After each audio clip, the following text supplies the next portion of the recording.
What do you know about a meeting between Phil Jackson and Mike Woodson at this point, Stephen A? Phil Jackson reached out to Mike Woodson, told him he would be receiving a call Friday, at which time their meeting would be set up for next week for them to sit down and talk. Mike Woodson is of the mindset, according to my sources, has absolutely no interest whatsoever in meeting with Phil Jackson if he's going to be fired. His mentality is that this is what I've done. It speaks for itself. I understand that this season was a down year, but I'm coming off a 54-win season. I've been in this league quite a long time. If you're going to fire me, simply pick up the phone, call me, call my agent, say you've decided to move in a different direction, and let's be done with it. That's the mentality that he has, and obviously Mike Woodson is being a bit prideful in all of this because he has been associated with the league for quite a long time. He has accomplished some good things throughout his career, and if he's going to go out, he respects the fact that Phil Jackson has every right to want to move in a different direction. He's a big boy, but at the same time, to be sat down to have a face-to-face meeting to invite, basically invite more and more speculation in the days to come,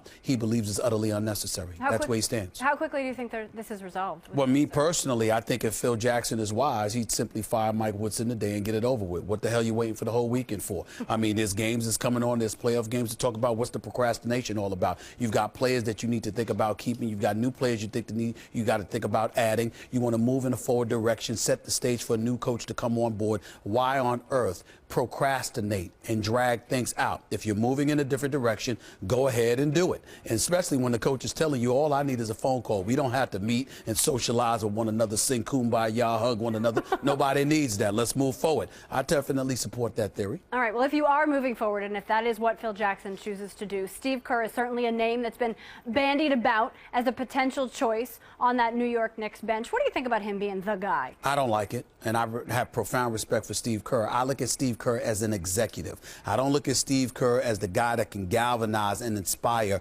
over the course of 82 games inside of a locker room. That's not what I get from him. Now, I could be wrong because I didn't look at Jeff Hornacek that way, and I think he has done a sensational job in Phoenix this year, despite them missing the playoffs with the job he's done in the Western Conference. But just off the top, in terms of, what your intuition tells you, I don't look at Steve Kerr as being that kind of guy. I don't look at Steve Kerr as being the kind of guy that can really go out there and recruit for you or help Phil Jackson do so to get guys to come to New York City. Some would argue you don't need that if you're New York, you're playing at Madison Square Garden. But James Dolan owns this team. You need to do those other things because he will get in the way of your inspiration to come to New York. There's no question about that. But I look at a Steve Kerr, and if he were to get the job, I could respect the decision. My personal opinion is that you sit back and wait and see what's going to happen in the first round, because from what I'm being told, Mark Jackson is on a hot seat. He could be gone in Golden State if they lose in the first round of Clippers. That is completely ridiculous. It's totally unfair. It makes no sense to me whatsoever why that is the case. But nevertheless, this is the case. And to me,